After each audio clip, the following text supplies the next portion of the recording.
కష్టాల్లో ఉన్నవారికి మంత్రి లోకేష్ అండగా నిలుస్తున్నారు. మంగళగిరితో పాటు వివిధ జిల్లాల నుంచి ప్రజలు ప్రజా దర్బారుకు తరలివచ్చి తమ సమస్యలను విన్నవిస్తున్నారు.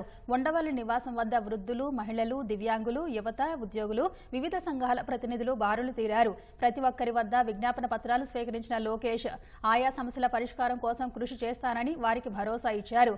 ఆయా సమస్యలను విభాగాల వారీగా విభజించి సంబంధిత శాఖలకు పంపాలని సిబ్బందికి ఆదేశాలు జారీ చేశారు. దివ్యాంగులకు గత తెదేపా ప్రభుత్వంలో మంజూరు చేసిన టిట్కో ఇళ్ల రుణాన్ని మాఫీ చేసి ఆదుకోవాలని గుంటూరుకు చెందిన ఆశయ సాధన దివ్యాంగుల సంక్షేమ సంఘం ప్రతినిధులు లోకేష్ ను కలిసి విజ్ఞప్తి చేశారు. వైకాపా ప్రభుత్వం ఇళ్ల తాళాలు కూడా ఇవ్వకుండా వేధింపులకు గురిచేసిందన్నారు. ప్రస్తుత ప్రజా ప్రభుత్వంలో తమ సొంతింటి కల నెరవేరేలా టిట్కో ఇంటి రుణాన్ని మాఫీ చేయాలని లోకేష్ ను కోరారు.